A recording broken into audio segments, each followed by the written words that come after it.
Ni Yan entered the PK match knowing everyone expected him to lose.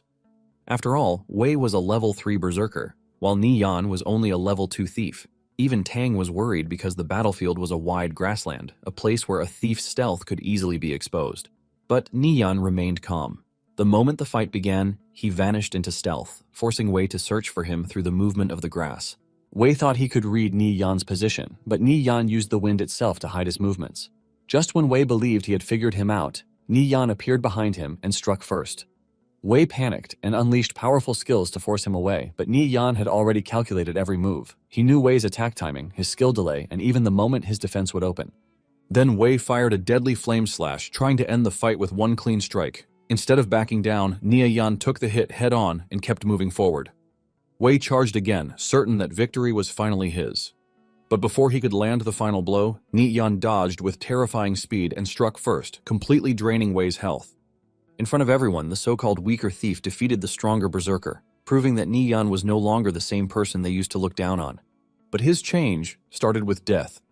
When Ni Yan shot down the director of a big conglomerate, Cao Shu, right in front of his guards. Without hesitation, the guards riddle him with bullets, but as Yan crashes to the ground, there is no sense of regret whatsoever in him, as he doesn't think he did anything wrong. In fact, he is glad that in the world, everyone gets to die once, and that is all. Yan heaves a sigh of relief that even after all the wealth that Cao has, it still couldn't save his life. With this last breath, Yan stretches his hands in the air and proudly declares that he avenged his father and mother. However, he hates the fact that life has been so unfair to him, and he has always been on the losing side. He tries to stay alive as much as he can because he is not ready to give up, no matter what. Suddenly, everything goes dark, and before he knows it, he opens his eyes on his bed. Yan gets up in shock, holding his chest in confusion because he remembers getting shot to death by Cao's bodyguards. Yan looks around and realizes that he is in the room where he lived when he was a student, and this is when it dawns on him that he might have been reborn into the past. Playing on the TV, sitting across the room, is a commercial about a fully immersive virtual online game known as Conviction. Apparently, Conviction has just opened its servers, and with this, Yan confirms that he is back in the past. Yan walks to his table and grabs a portrait off it. And this is a picture that features him and his parents. The picture was taken when his parents were doing business in metal plutonium at the border. The plutonium metal was an important strategic material that was purchased by the state at hundreds of times the price, earning his family a ton of money.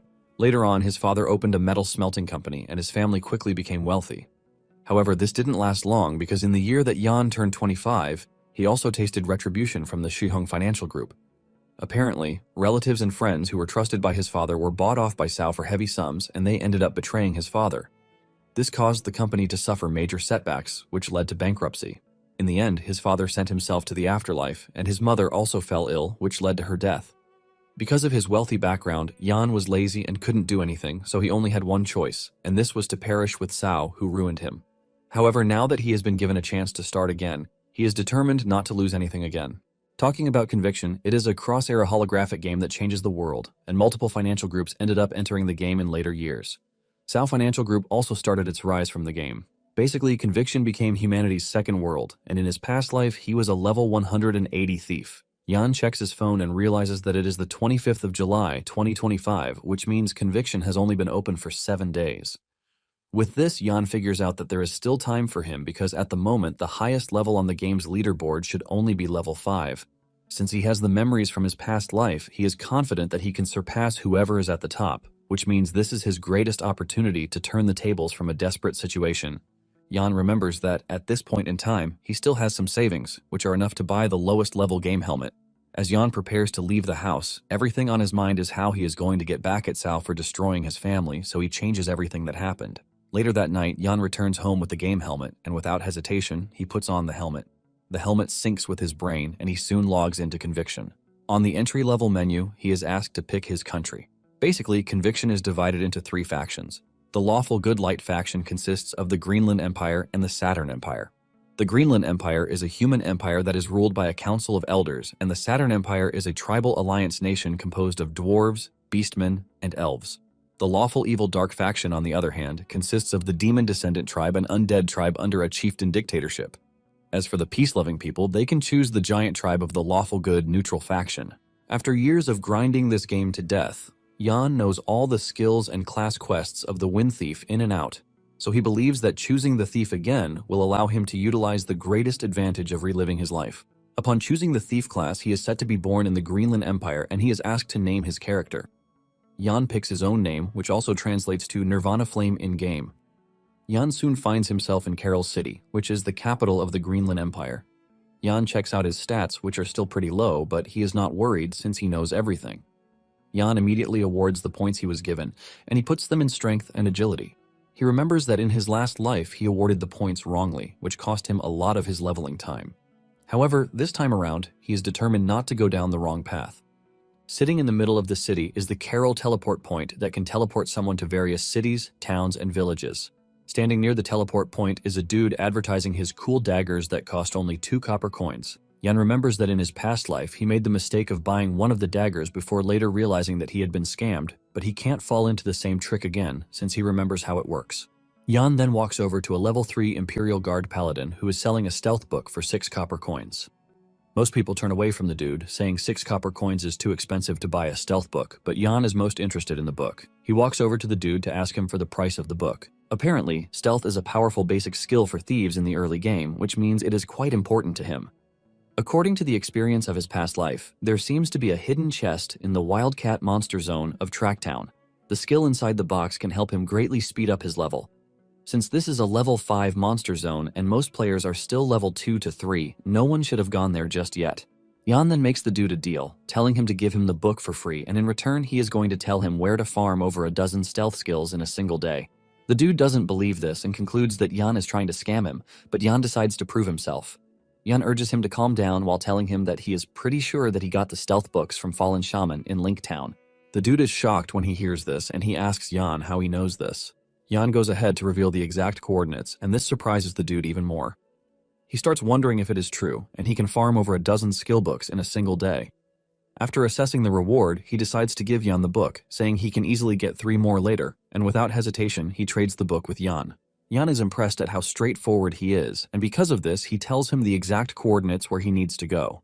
The dude assures Jan that he will be going there right away, and Jan tells him that he might get some Night Owl's perception skill there, so he should not hesitate to send him one. The dude assures Jan that as long as his claims come through, he's going to mail the skills to him once they drop. After the dude's departure, Jan also decides to head to Tracktown, where he can open a hidden chest. Upon arriving at the town, he absorbs the stealth book to learn it. This is a skill that allows him to enter a presence-concealing state, making him harder to detect. The higher the level of the enemy, the easier it is to discover his presence. After learning the skill, Jan activates stealth and dashes out of town. He heads straight to the Wildcat Zone, where there are cat monsters ranging from level 2 to 5. Sitting at the top of a tree is a hidden chest, which is Jan's target. Apparently, the chests in the game range from white, silver, gold, dark gold, to legendary chests. The higher the rank of the chest, the better the items inside the chest. It turns out that items in a chest are fixed, and once someone takes the chest, it will disappear. The chest Jan is after is a silver chest, and even though it is in a level 5 zone, which is hard for a level 0 like him to challenge, he is pretty sure that he won't lose any experience or equipment if he dies. Before making his way further into the monster zone, Jan activates stealth and dashes past the monsters. As he runs through the monsters, he knows that he has to be careful because his current stealth can only last 2 minutes, and considering the fact that opening the chest also takes a certain amount of time, he figures out that his speed must be top-notch. At the same time, he can't afford to get closer to the monster cats because it is going to be easy to detect him. After doing his best to maneuver his way around the cats, he finally makes it to where the chest is sitting, and he tries his best to stay calm while opening the chest because his stealth can break at any moment. 27 seconds later, the chest opens, and Jan grabs the item in the chest, which is a skill book, Vital Strike. It turns out that this is a skill that awards more lethality when attacking an enemy's vital points. As for the skill attributes, when hitting a vital point, it deals 150% damage, and the cooldown is 30 seconds. However, it is restricted to certain classes, like Thief, Warrior, and Paladin classes. With this, Jan believes that his path to the top is secured. Jan is glad that he obtained such a skill, since it can be learned at level 0, which means the difficulty of leveling up in the early game will be reduced by half. Without wasting time, he learns the skill, and just then, his stealth vanishes, which immediately alerts the cats. However, Jan doesn't really care, and he free dives straight into the cat's hands while thanking them for guarding the treasure chest for him. Apparently, once a player dies in Conviction, they will lose their experience and equipment, but because he is currently a level 0 player and only wearing the beginner standard set, nothing is going to happen to him if he dies. Once he reaches the ground, he is torn apart, and he gets the notification of his death. causing him to drop a pair of beginner standard gauntlets. However, he is teleported back to the nearest town, which is Tracktown. Jan smiles while teasing the game for giving him a free express delivery back to town. With the Vital Strike in hand, Jan figures out that it is time he starts the second phase of his leveling up. Apparently, the second step of the plan requires 20 copper coins, but every newly created account only starts with 10 copper coins, so he needs to earn some money first. From his memories, he remembers that he can accept a hidden NPC quest in the town. Jan then heads to an NPC hunter to accept a quest to collect silver-grade giant rat skulls. After this, he talks to a farmer to accept a quest to kill 50 silver-gray giant rats. After accepting 2 successive quests, he triggered the hidden quest from the pharmacist Orr. Jan is pleased with himself because this is a secret only he knows.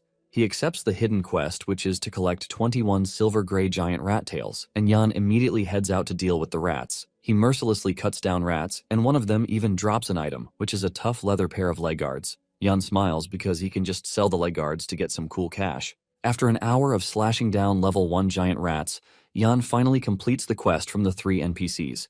He gains 34 copper coins and 3 basic instant recovery potions. Jan is blown away by this since he didn't expect the hidden quest to give massive rewards like the instant recovery potions.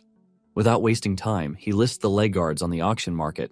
After this, he decides to head to the weapon store, and he is gladly welcomed by the store attendant, who asks him if there is anything he needs. Jan tells the attendant that what is needed is a crossbow, which is usable at level 0 and has 3 attack points or higher with 12 points range or higher. He adds that the price must not exceed 40 copper coins, and the dude immediately whips out the best crossbow that he has, which is capable of rapid fire. The crossbow comes with a triple shot effect plus 5 attack points. Although the firing speed is only 8, the rapid fire effect allows the firing speed to climb to 15 points. The range is also 30 yards and the price is 35 copper coins. Without arguing, Jan agrees to take the crossbow, and he asks the attendant to give him 9 quivers of inferior crossbow bolts with 1,000 arrows per quiver. In the end, he spends 44 copper coins, and after the deal is done, he exits the shop, leaving a big smile on the seller's face. Once he has purchased these items, Jan believes that it is time to head to the bison monster zone. And it turns out that bison monsters are level 8 monsters. Even the dude ranked first on the leaderboard cannot face the bisons, not to mention dealing with the even stronger leader among the bison monsters. Apparently, every leader is a rare monster in the game. However, with the memories from his past life, Jan is confident about killing the bison leader even with the level gap. Moments later, Jan gets to the bison monster zone and he lands on a cliff. He places himself between a cliff, which is the exact place that he wants. He immediately locates the bison leader, which has 300 HP. Thankfully, the distance is perfectly within the range of the crossbow. Jan doesn't hesitate as he fires 3 shots at the bison leader. 2 of the bolts miss, but 1 hits, and it removes 1 HP from the bison's health. The bison's health drops to 299, but Jan has successfully gotten the bison mad. Jan realizes that he can only deal 1 damage per hit thanks to the level gap between him and the bison. However, he is not worried because he brought a full 9,000 crossbow bolts, so he can grind the bison to death. Jan continues firing at the bison, missing some of his shots while some hit the spot. The bison angrily charges at Jan's location, and it tries to get to Jan, but it fails. It starts hitting its head against the rock, but Jan continues firing at it, while urging it to give up because where he is currently standing is a bug terrain that will be confirmed later in the future, so the bison has no way of attacking him. 3 hours later, Jan has used up 4,000 arrows, and the bison still remains standing, even though it's now about to die.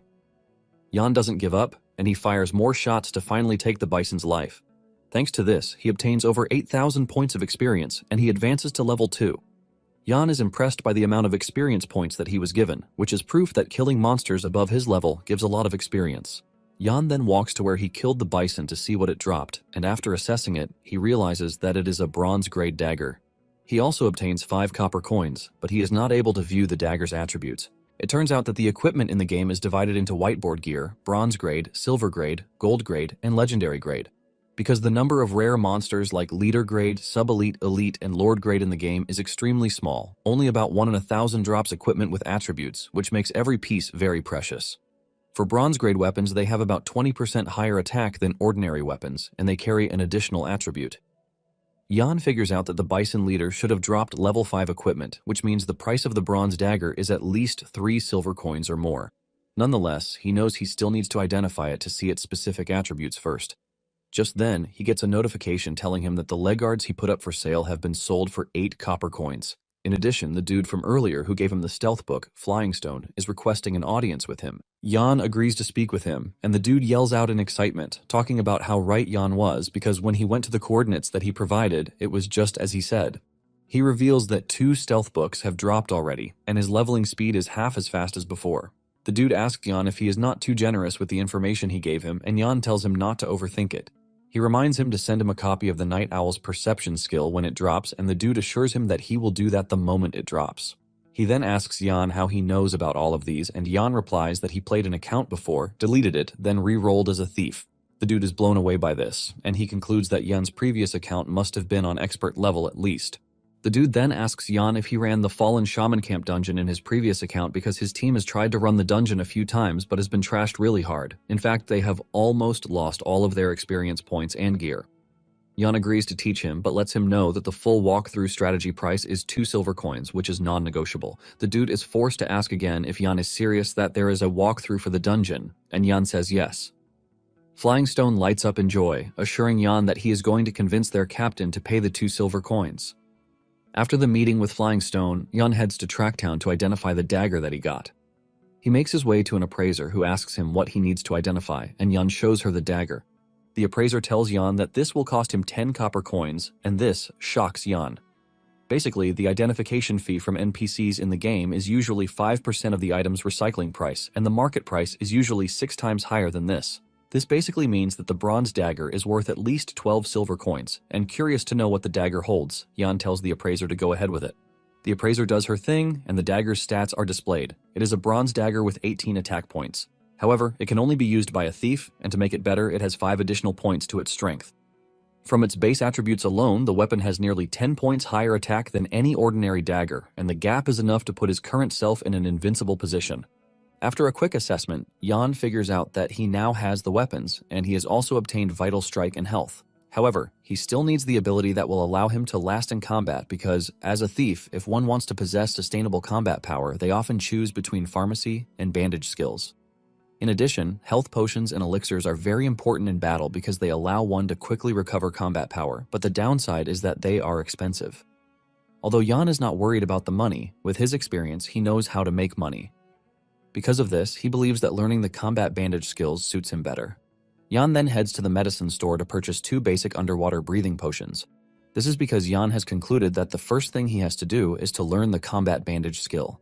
After purchasing the potions, Yan heads to Rando Lake. He turns on his stealth skill as he runs through the terrain, and this is because some players are currently engaging in a battle there. He soon arrives at the Fishman village, but he has to get through the village to reach the Rando Lake. Since he doesn't have 1,000 people to help him clear out the village, Yan figures out that the only way forward is to use stealth.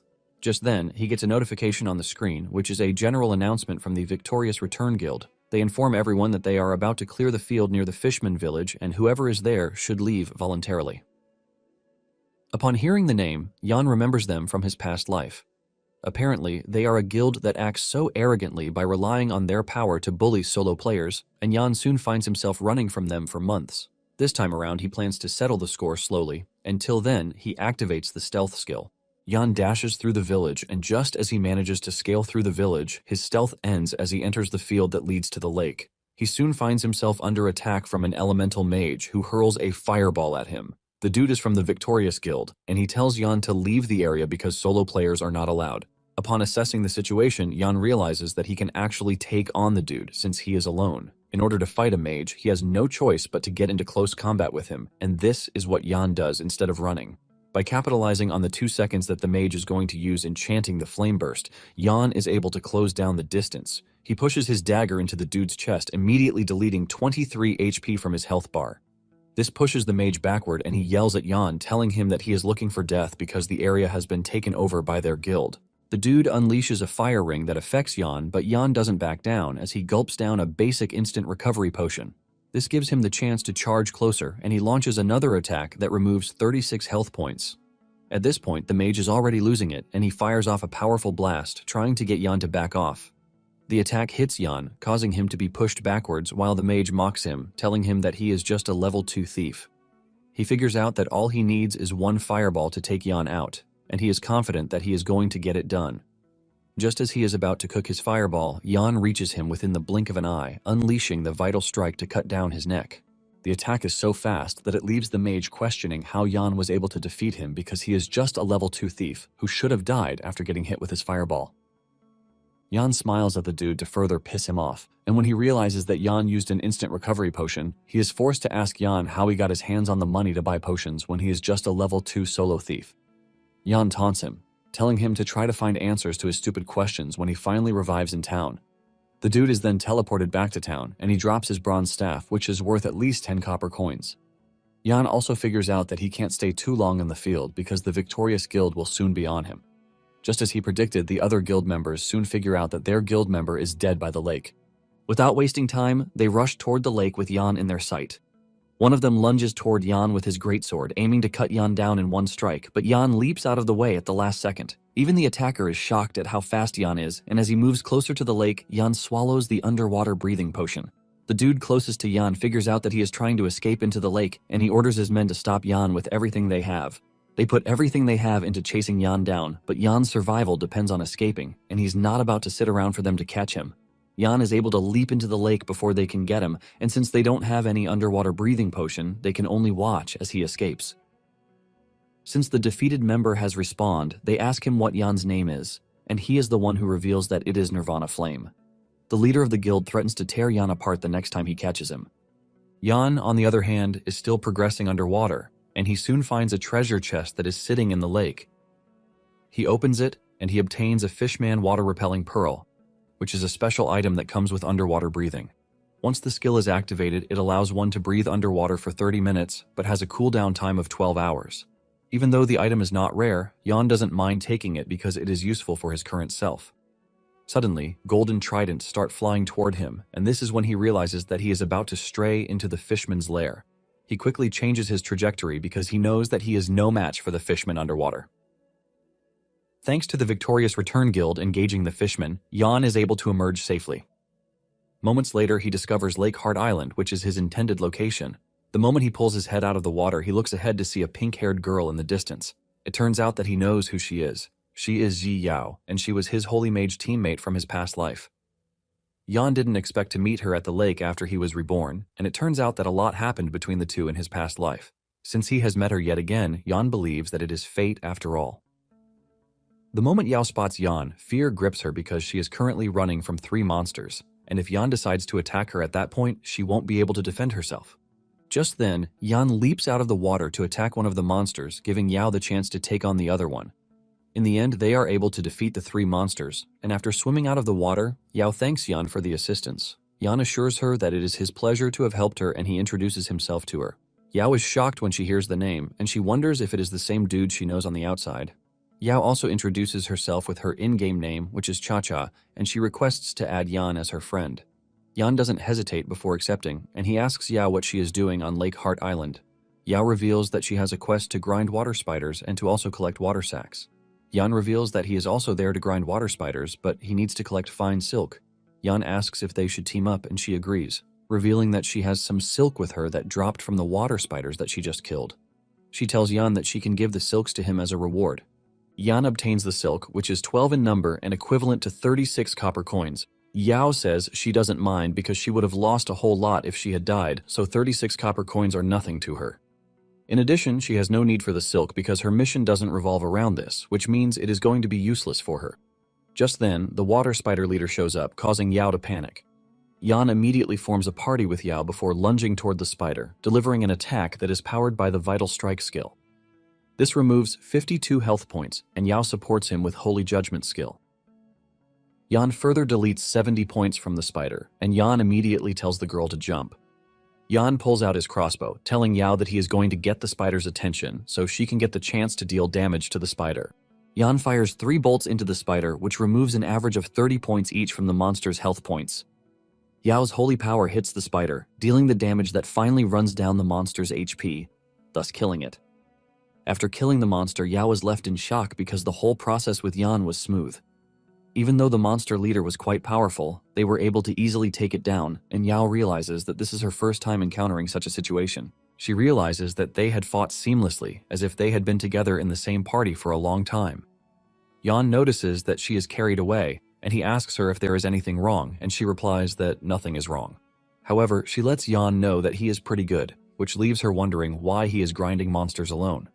Yan replies that he is already used to grinding monsters alone, and Yao immediately pitches an idea to him since he is alone. She tells him that their group is preparing a walkthrough for Tracktown's Trent Forest, and she wants to know if Yan is interested in joining.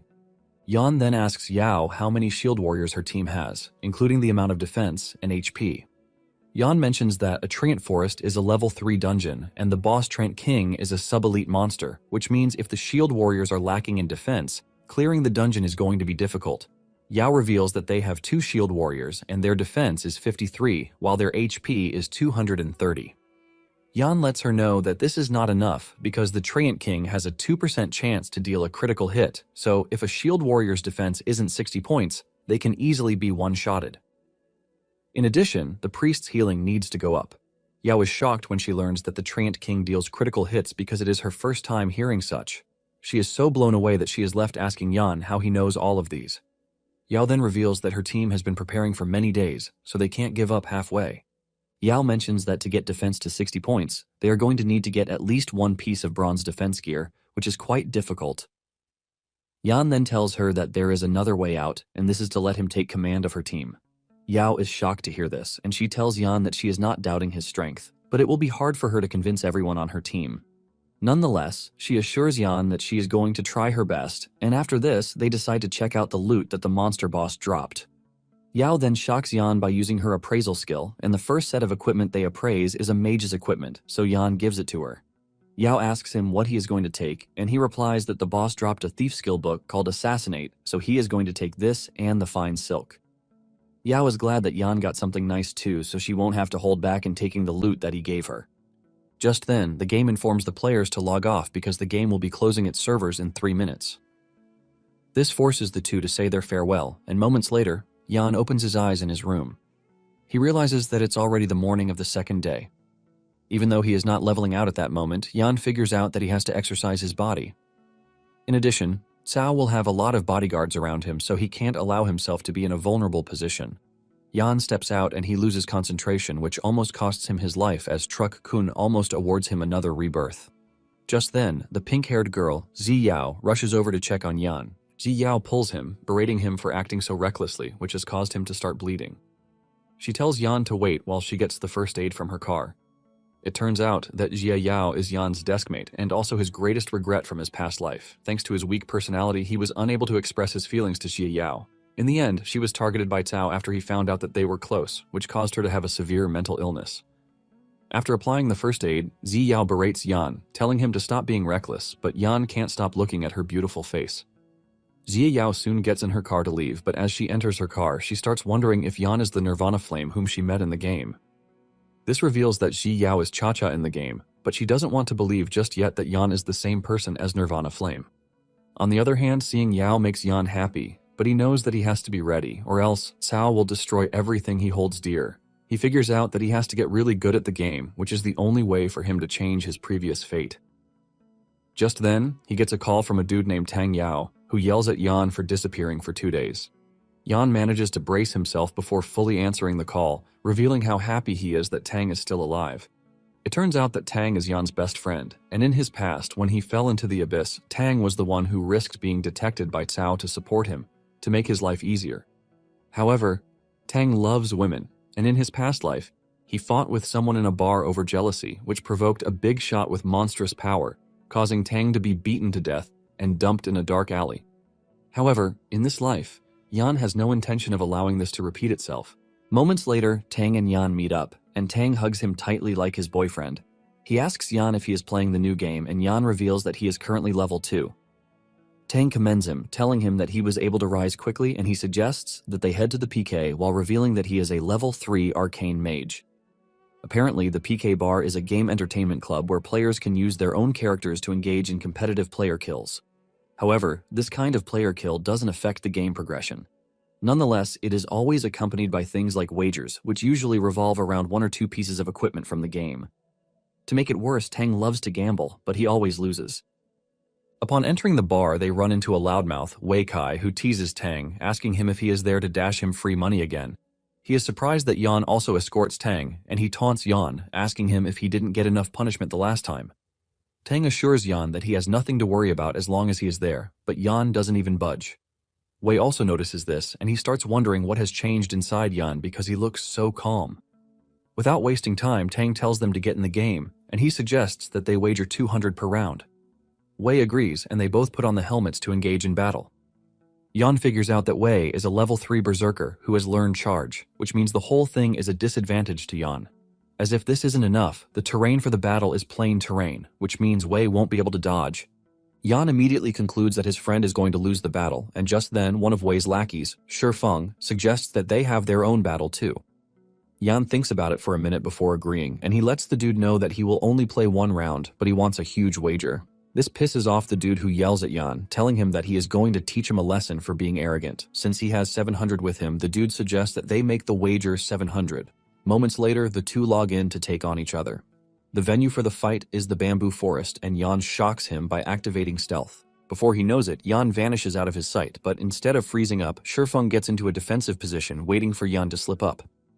Before he knows it, Yan appears above him, and with no time to react, he gets cut in the neck, which immediately deletes 40 HP. Feng frantically swings his sword in reaction to this, while wondering how Yan was able to appear behind him. With Feng's strike missing the target, he leaves himself open, and Yan finishes him off with the vital strike skill. Those who are watching from the outside are shocked when they see Feng lose to Yan so quickly. Yan, on the other hand, didn't even feel anything from the match because he considers playing against a level 2 ranger as straight-up bullying. Feng, on the other hand, is left wondering how Yan moved past him so fast to deliver a one-shot kill that ended everything pretty fast. Feng starts wondering when Yan became so decisive because he remembers Yan as the submissive kid that they beat up to their satisfaction. On the other hand, Tang has lost to Wei twice, but Yan isn't surprised. Tang says he lost because Wei had obtained an anti-magic aura, but Yan lets him know that it is not as powerful as he thinks. He tells him that as long as he times the magic release right, fighting a berserker like Wei is pretty simple. Tang agrees with him, but he is surprised at how much he knows. While he is busy asking Yan where he learned his newfound knowledge, Yan pulls out a wad of cash to show off. Feng is pissed when he sees this, and he yells at Yan, asking him why he is so arrogant about the whole thing. He rushes toward Yan, aiming to punch him in the head to teach him a lesson, but Yan easily grabs his arm and smashes him to the ground really hard. It turns out that Yan went through a bit of training in his past life, so he could easily deal with Cao. Tang is shocked as he watches his friend smack Feng to the ground like it's nothing. At this point, the other lackeys start to fear that Yan is going to beat them up if they mess up. Wei also notices that Yan is now a different person from before. The others want to rush in, but Wei stops them. Wei asks him how he was able to beat Feng, and Yan reveals that they only played a small round, but he was pretty weak. Wei then asks Yan if he is interested in playing around with him, and Yan replies that he can, but he won't if the stakes are too low. Wei replies that he is willing to bet 1,000 a round, and he wants them to go for 3 rounds in total. Tang protests this decision, reminding Wei that he is a level 3 berserker, while Yan is a level 2 thief. However, Yan cuts in, telling Wei that he would only agree to play with him for 3,000 a round. Wei agrees to this because he doesn't believe that Yan has what it takes to turn the sky upside down. Tang, on the other hand, is scared that Yan is going to lose himself, and he also asks him if he has 3,000 to wager. Yan says he doesn't have it, which is why he wants Tang to lend it to him. Tang doesn't hesitate before lending his friend the money, and once everything is sorted, they enter the game. They find themselves in a plain terrain, and Tang freaks out because this is going to put Yan at a disadvantage since he is a thief, and he would need to hide. Wei tells Yan that he is willing to agree to a change of terrain if he thinks this one is not favorable, but Yan tells him that it is fine. Yan tells Wei that the grassland is okay, and without further ado, he activates stealth. Yan vanishes, leaving Wei to try to figure out where he is. While moving around, Yan figures out that the grass will expose his position, and Wei will be able to judge his movement based on the grass. To prevent this, Yan figures out that he would have to use an external force. As for the external force that he is going to use, Yan picks the wind, and as he moves around, the wind disrupts his path, making it hard for his path to show on the grass. Wei was already tracking Yan until this happened, and he finally lost him. To prevent Yan from getting close, he swings his sword frantically, but he hits nothing. Wei starts sweating because this is the first time he is going up against a thief who uses the stealth skill to such an expert level.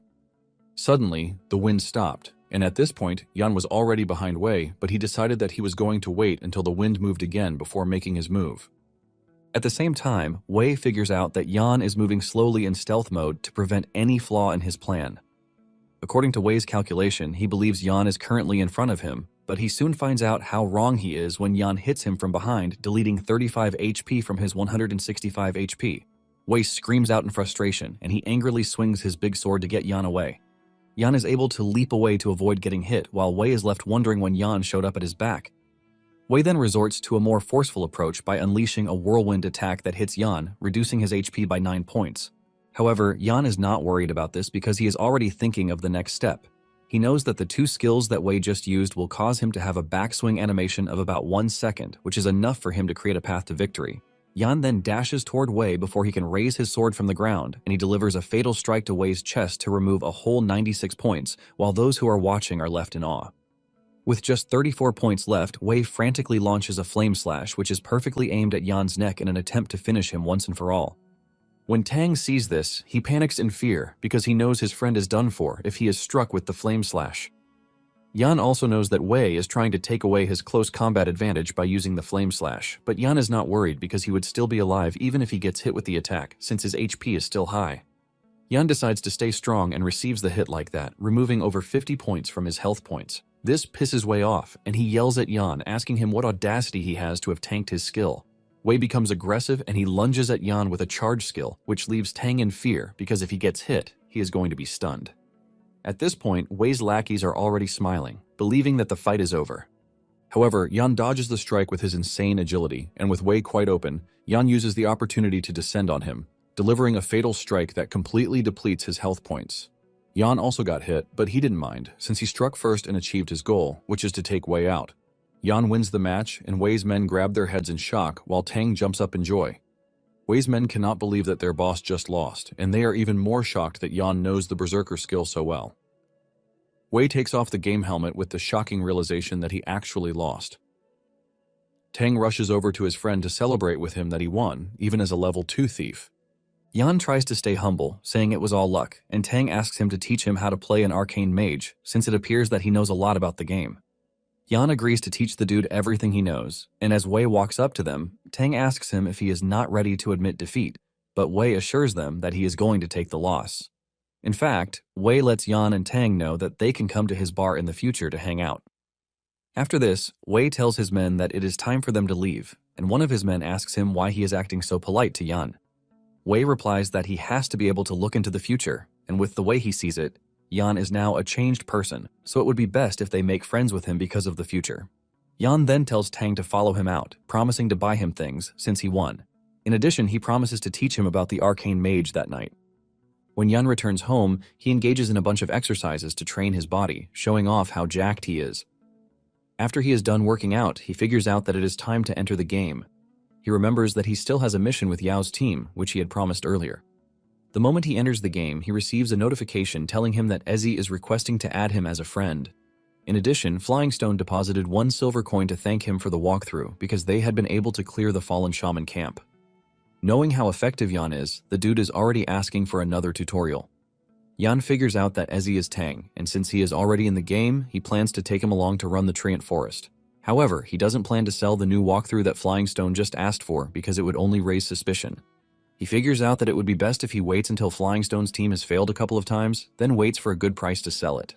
Yan decides that the first thing he is going to do is to sort out the hidden quest first. He then walks over to the physician, who asks him how many silks he has collected, and he replies that he has 30 silks. The physician thanks him for his generosity and decides to teach him a skill while giving him 30 fine silks in return. Yan is asked if he wants to learn the intermediate combat bandage skill, and Yan agrees without hesitation because this is exactly why he took on the hidden quest. Yan immediately learns the skill, which requires 10 silk, and it appears that each combat bandage can restore 20 HP. The skill action also lasts for 10 seconds and can be interrupted after 3 seconds. It can also be used on teammates. Upon learning the skill, he is told that there is still an 80% completion rate left on the hidden quest. Yan is shocked when he sees that the quest is only 20% and he wonders if it is a chain request. The physician tells him that he still needs more silks, and this is when Yan confirms that it is a chain request. Just then, Yao reaches out to him, telling him that they have gathered already and are waiting. Yan assures her that he is coming, and he heads to the Tracktown teleportation point where Tang is waiting. Tang has been waiting for quite some time until Yan appears behind him, and he tells Tang that he is taking him to grind the Treant King. Moments later, they find Yao's team, and the team leader Yulan is also present. Tang is blown away by the two beautiful ladies who just appeared, ultimately dragging his real persona into the game. Yao tells Yan that she spent a lot of time trying to convince Yulan about the whole thing, so he cannot mess up in front of everyone. Meanwhile, the wind thief in the team, Chen Bo, looks unsatisfied. Upon setting her eyes on Yan, Yulan could see that he looks like an okay guy, and Yan assures her that he is confident in clearing the Trant Forest. However, he lets Yulan know that he is going to be the team captain and that everything must follow his arrangements. As expected, Chen immediately jumps in, asking Yan why they are supposed to trust him because he looks like someone who knows nothing and might cause their team to be wiped out. Yulan is forced to remind Chen that this is what they agreed upon before they came for the meeting. Chen responds, condemning Yulan for speaking up for an outsider. Yulan ignores him and turns to Yan, apologizing on his behalf. Yulan says she is going to create the team so she can have everyone join the team. However, Yan tells her that she must obey his commands at all times, and if anyone is dissatisfied, they can settle the scores with him after the whole thing. In addition, he lets them know that they are free to leave at any time if they are not in line with his commands. However, he tells them that if anyone plays tricks or even causes a team wipe, he is going to be ruthless in dealing with them. Yulan then creates a team for everyone to join, and once they are in, Yulan tells them that they must all follow Yan's instructions as if they are her own. She assures them that if anyone plays tricks in the dark, they will no longer have a place in her team. Chen reluctantly joins the team, even though he doesn't want to. Yan then addresses the team, telling them that their goal is identical, which is to clear the Trant Forest dungeon, and he urges them not to make things difficult for the team. He assures them that if any mistakes happen due to his improper command, he is willing to compensate them with 10 silver coins. The team is shocked to hear this, forcing Yulan to ask Yao where he found such a bold guy. Yao confidently tells Yulan that she is pretty sure that Yan can get the job done just as she told her earlier. After this, Yan tells everyone to drop their names and stats. He starts with the team shield warriors, and the dude Boiled Water introduces himself, revealing that he is the team's main tank. The rest also come in, dropping their stats for him. After they are all done, Yan starts telling them the type of potions that they are going to buy. They are shocked to hear this because potions are quite expensive. In fact, if they clear the forest, it is hard for them to make the money back, and Chen quickly cuts in, saying Yan is quite clueless. Chen says it is a bad idea for them to spend their money on potions just to clear the Trant Forest. Tang supports his friend, teasing Chen, asking him if he is just too broke to buy potions. This pisses Chen off, but Tang doesn't hold back in trashing him more. Yao then walks up to Yan, asking him if buying so many potions is necessary because they won't be able to make the money back. Yan assures her that she is going to understand when the time comes because buying the potions is definitely not a waste of money. It turns out that what he wants to clear isn't the normal difficulty, but the highest difficulty expert dungeon, which they don't even know yet. Seeing that the team is reluctant, Yulan is forced to come in, telling the team to buy the potions just like Yan said.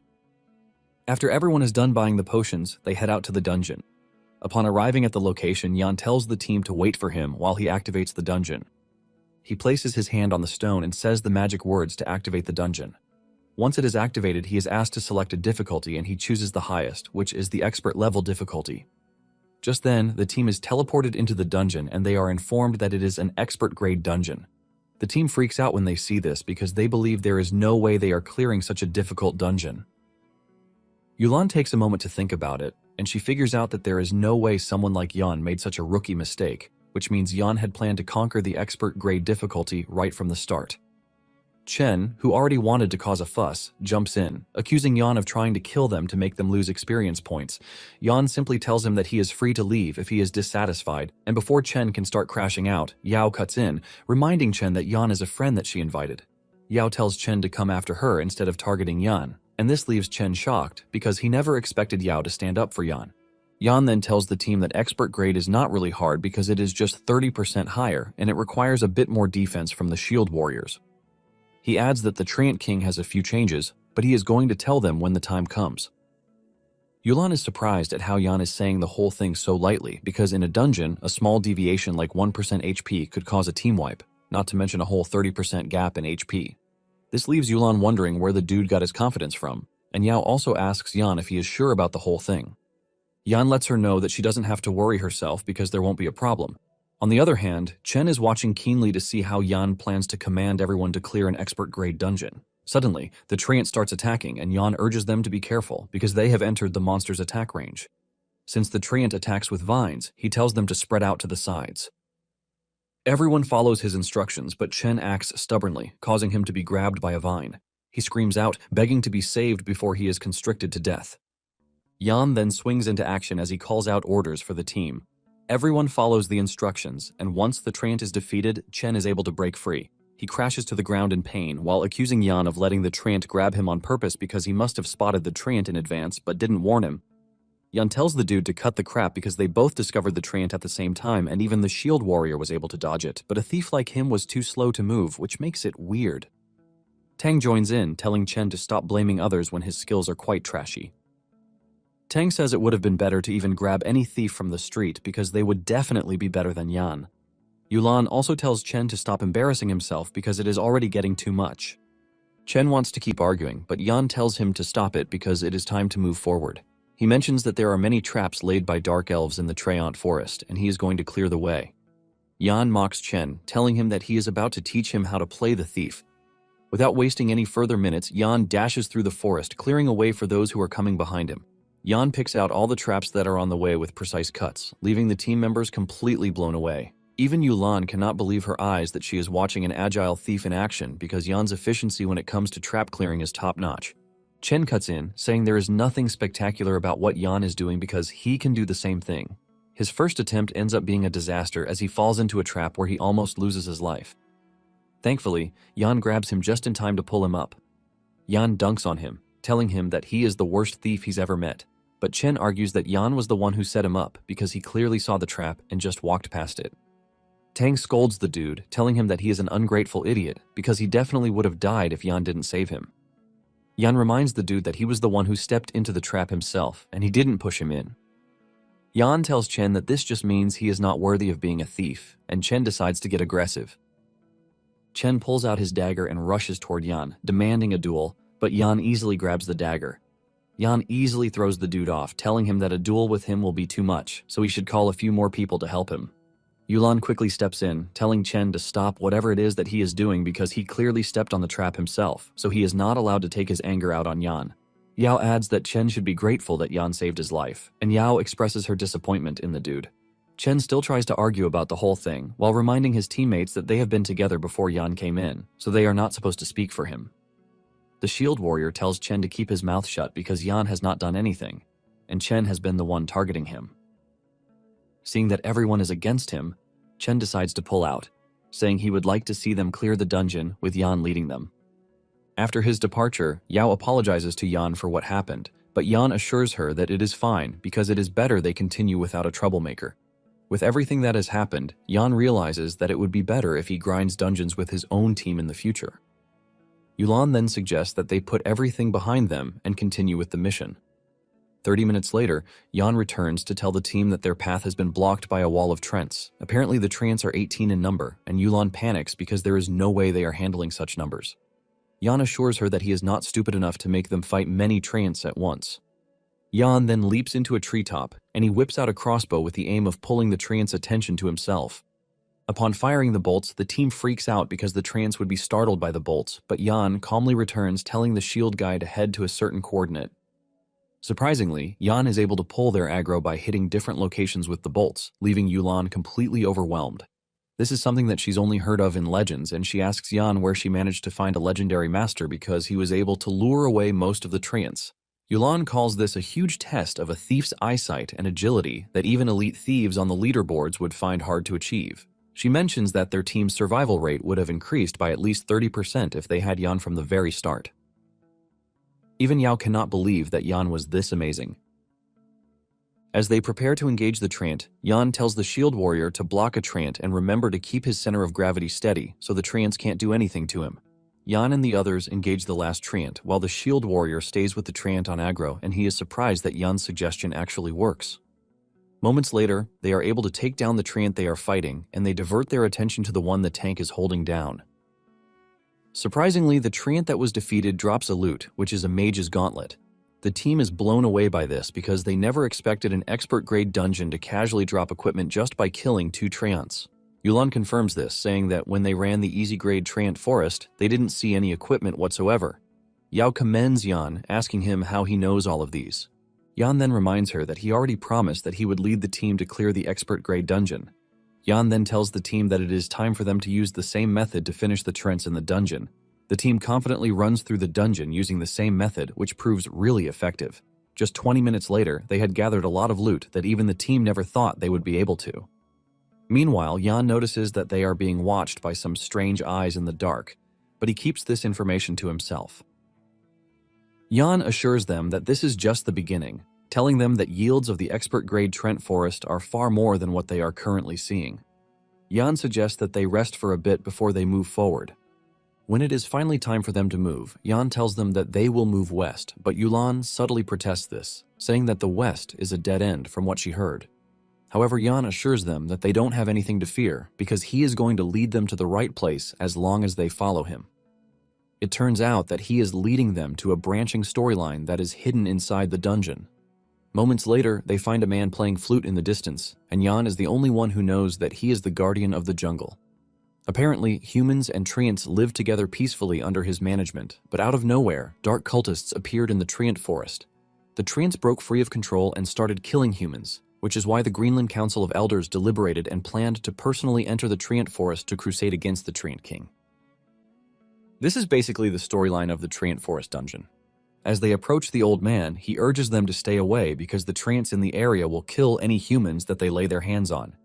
He continues by saying the treants get even more powerful by nightfall, thanks to the moonlight. Yan ignores his warning and pays his respect to the old man, addressing him as the treant herder, telling him that they came to eradicate the treants and bring them to justice. However, the old man disagrees, saying those who deserve death are the vile beasts from the underground because they are the ones who should be judged. He mentions that they were the ones who stole his flute while hiding in the darkness. This is when it dawns on Yulan that Yan is triggering a hidden storyline, leaving her to wonder how he was able to find such a hidden NPC. Yulan is forced to ask Yao again where she found Yan. Yao casually replies that she doesn't even know what is going on. On the other hand, Tang is also blown away as he doesn't know when his friend got so good at the game. It turns out that the key to defeating the expert-grade Treant King revolves around triggering the storyline. Yan continues by telling the old man that he agrees with him because he noticed the evil dudes the moment he entered the forest. The old man grabs him when he hears this, and he tells Yan that the two elves were the ones who stole his flute, which caused the treants to fall into chaos. The old man then reveals the dust of appearance that he developed, revealing that it will disrupt their state of concealment. He tells Yan to kill the elves and take back his flute so he will be able to defeat the raging Treant King. It turns out that the dust of appearance reveals all hidden creatures within a 30-yard radius, and it lasts for 20 seconds. After obtaining the item that is needed, Yan tells the team to follow him. Using a vine, Yan rappels down the cliff, and the others follow. As they approach a cave, Yulan asks Yan if he was able to find the dark elves that the old man mentioned, and Yan says yes. Once they reach further into the entrance of the cave, Yan comes to a full halt and says it is time for them to catch the dark elves. Yao asks him how he knows where the dark elves are, and Yan replies that the elves have been following them since the very beginning. Yao looks around in confusion because she can't see anything, but Yan already senses the elves' presence behind them. Yan tells the team that they have to finish the job at once, or else it will be hard for them to catch the elves because they are pretty elusive. The moment they move deeper into the cave and Yan realized that there was no escape route again, he sprayed the dust in the air, ultimately uncovering the concealed elves. Seeing that their covers have been blown, the elves try to run away in fear, but they are blocked by Tang and the shield warrior, who have been lying in wait. The elves realize that they have no choice but to fight, and they lunge at the two, but Tang hits one of them with his fireball. The rest of the gang then pulls up on the scene to help. Yan tells the team to make sure that they kill the elves because the herder's flute that they need is on them. One of the elves lunges at Yan, aiming to cut him down, but Yan dodges it before delivering a counterstrike that cuts the elf's head. By defeating the elves, Yan finally gets his hands on the flute that they need, and Yan assures the team that with the flute, they will easily clear the treant forest. This is a flute that makes treants tremble in fear, causing them to lose 50% of their HP, but it is only usable in the treant forest dungeon. Just then, Yao tells Yan that there is something else he needs to see. It turns out that it is a letter that is written in a weird language. Yao doesn't understand, but Yan is able to read the letter, and it appears that they have triggered a branching storyline where they have to deliver the letter to General Kavarot, reminding him to guard against the Drow tribe's counterattack. Yao asks Yan what is written on the letter, and he explains to her, leaving the entire group totally surprised. They know that they are also going to be rewarded for this quest, and they are already imagining something huge. Yan gives the tank the flute, telling him that he will be the one to use it when the time comes, since he is the team's tank. The dude is shocked when he realizes that the flute gives an additional 300 HP, which means he doesn't have to fear when he faces the Trant King. Once this is settled, Yan tells them that it is time to move out again. Tang commends Yan, saying he's gotten pretty good, and because of his skills, he's been able to turn around the team's bad attitude towards him. The moment they step back into the forest, they start engaging treants again, and they acquire loads of rewards in the process. They find a good shield that Yulan immediately offers to buy from Yan, and Yan tells her that he doesn't mind because the only loot he wants is the thief equipment. In addition, he wants the Featherfall jewel from the Trant King, but the others can be sold with the money sent to him. Moments later, the ground erupts, and the Treant boss emerges from underneath. Yan urges the team to be careful, and he tells them to get into formation. He tells the tank to move up, while the others wait for him. The Treant leader is too tough with 10,000 health points. The Treant King unleashes its aura, telling Yan and his team that it is going to kill them. It hurls a big vine at Yan that he manages to dodge, but the monster continues attacking him. The rest of the team watches as Yan easily dodges the attacks thrown at him, leaving them in awe. Once Yan believes that he's gotten the monster's attention, he tells the tank to go ahead with the plan. Boiled water hits the monster with his shield, which only removes 36 health points, and this is when the dude realizes that the monster's defense is not to be joked with. While Boiled Water is dealing with the monster, Yan orders the mages to attack, and they all launch a full-on assault on the Trant King. The mage's attack deals a lot of damage that removes a lot of health points, but this is still not enough to take down the monster. Yan then tells Boiled Water to use the flute, and the moment he does this, it removes the Trant King's stats by 50%. Once the monster is at a disadvantage, Yan tells the mages to use fire magic instead of ice magic because the Trant King is resistant to ice magic in some way. Tang agrees to this because it is his strong suit, so it is his time to shine. While Tang is taking on the Trant King, Yan rushes over to one of the priests to ask her if she's learned the Dispel skill, and she says yes. Yan is glad to hear this, and he tells the priest to pay attention to Boiled Water because the Trant King will soon use a fear skill. Once the Trant King uses the skill, Yan tells the priest to use Dispel immediately. Yan notices that the priest is nervous, and he urges her to chill out, letting her know that he is going to tell her when it is time to cast the Dispel skill. Just as he predicted, the Trant King uses the Fear skill, but the priest is already up for the task, and she casts her Dispel skill to take out the Fear skill. The priest is blown away when she realizes that she actually has the power to do it. At this point, the Trant King's HP has depleted to just below 3,000 points. Realizing that it is about to die, the Trant King goes berserk, pushing the team backward. However, Yan tells Boiled Water to switch to his defensive stance. This is able to stop the Trant's advance, and Yan tells the team to consume their magic potions to heal. Everyone immediately does as told, and they return to their optimal state. However, Boiled Water is the one getting all the damage from the Trant's attack. Just when he is about to be crushed, the healing effect comes into play at the right time, taking him out of the tight spot. Boiled Water realizes that he would never have been able to withstand the Trant King's damage if not for the flute and the healing that came just in time. Boiled Water also consumes the potion he has with him, and it finally dawns on him that the potions that they bought were for this exact moment. With everyone rejuvenated, they are able to push harder against the Trant, and Yan tells the mages to focus on fire so that they can instantly kill the Trant monster.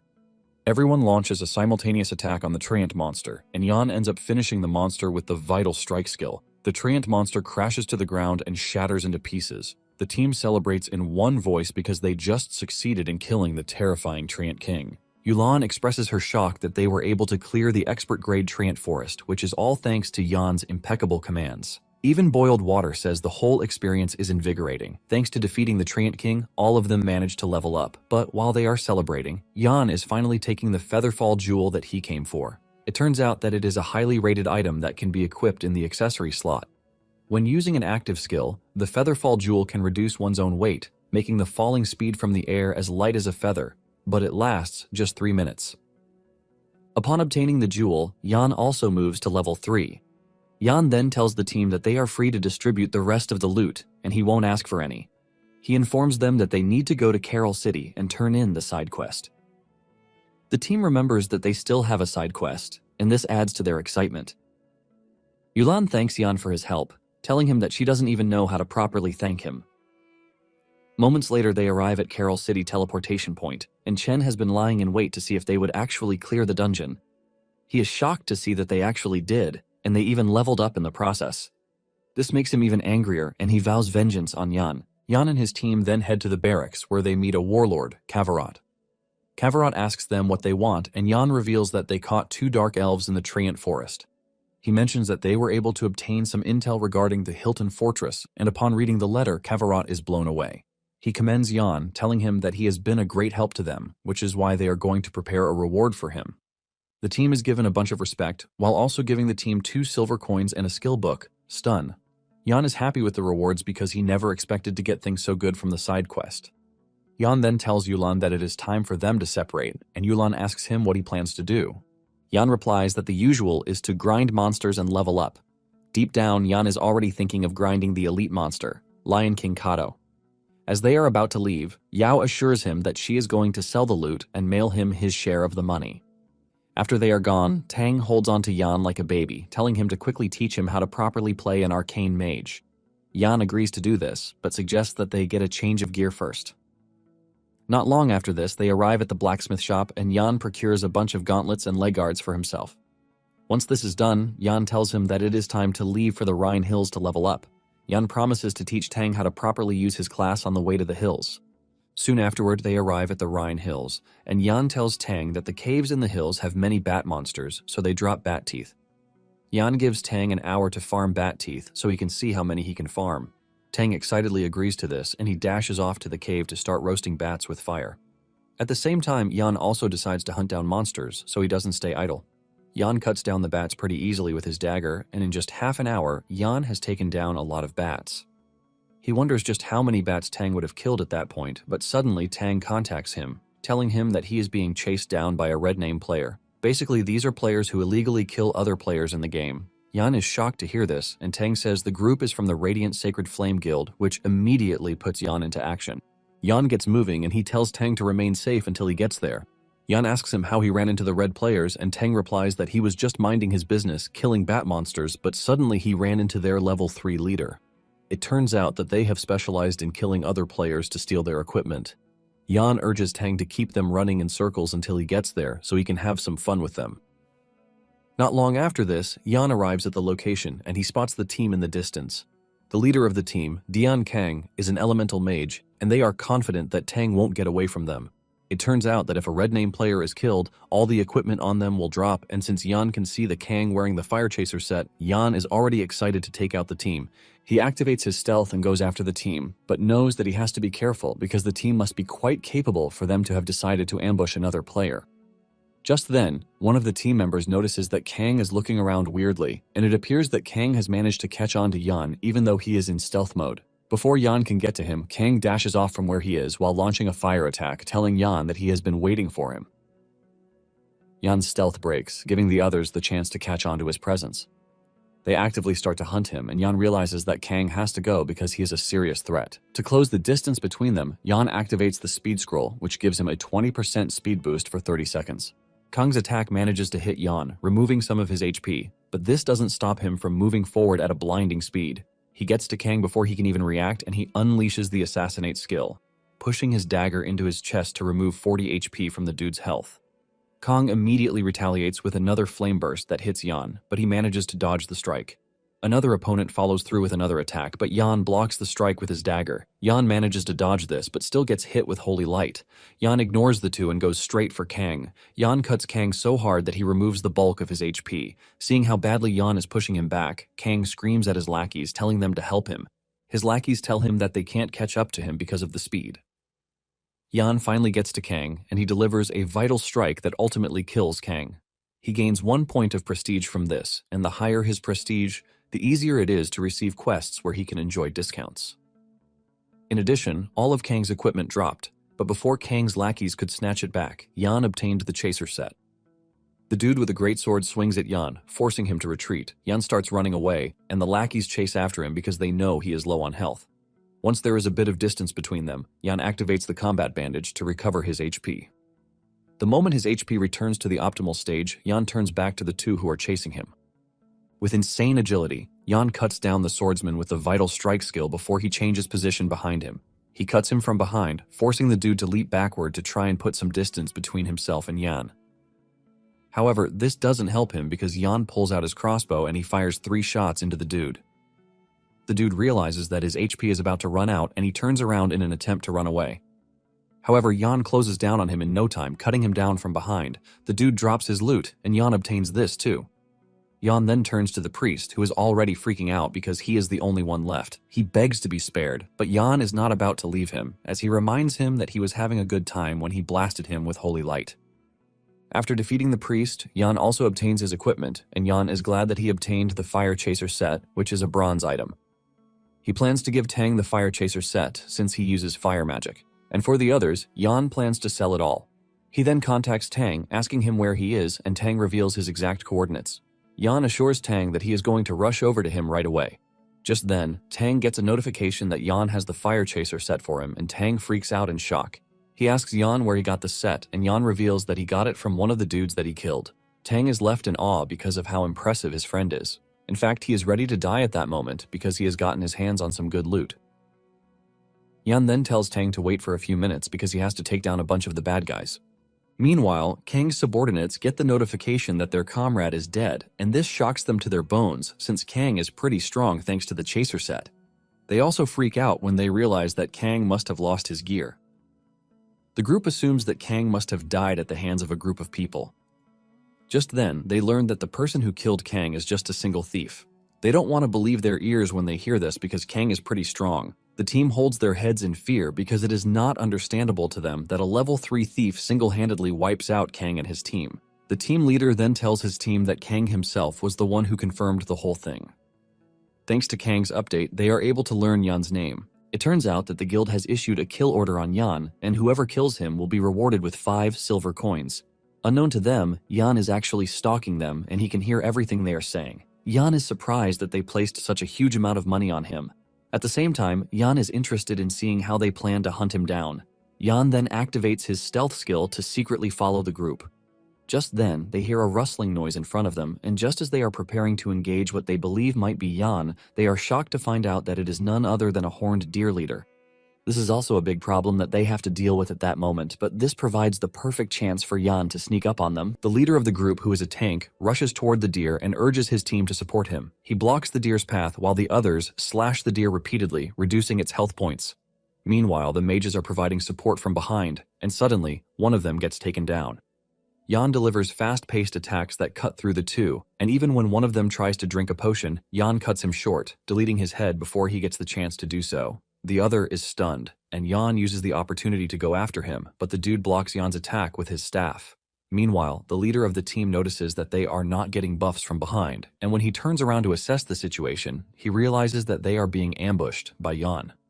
Since they are getting attacked on 2 fronts, the team leader suggests that they finish off the deer before they go after Yan. While the team is busy taking care of the deer, Yan has finished off their buffers, and at this point he is left to face the team. However, he figures out that the trio that is left are melee fighters, and even though they don't have much health left, it is riskier than a 1 versus 1 situation. The team leader is pissed when he realizes that Yan has now killed 5 of their guild members already, and he tells his teammates that he has called for reinforcements already, so they just need to hold out a bit. Seeing that the trio is reluctant to take him on, Yan decides to use it to his advantage, telling them that he would leave. The team leader then tells Yan that his plan to split them up so he can attack them individually will not work. Yan immediately figures out that reinforcements will soon arrive, so they are trying to stall him.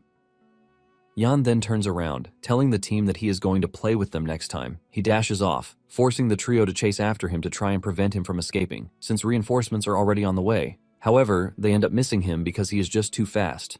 Yan creates a great distance between them because he understands the terrain more than anybody else, so there is no freaking way that they are going to catch him.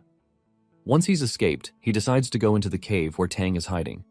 In no time, he arrives at where Tang is hiding out and he shocks him by suddenly appearing out of nowhere. Yan then tells him to quickly put on the Fire Chaser set, which he obtained from Kang. Without hesitation, Tang puts it on, and he immediately receives a buff, which impresses Yan because he believes that Tang finally has the right equipment to challenge high-level dungeon quests with him. It turns out that there is a silver treasure chest in the spider cave, and this is where Yan wants them to head. Yan makes his move, while Tang follows from behind. He clears the way with his crossbow and bolts, taking out spiders pretty easily.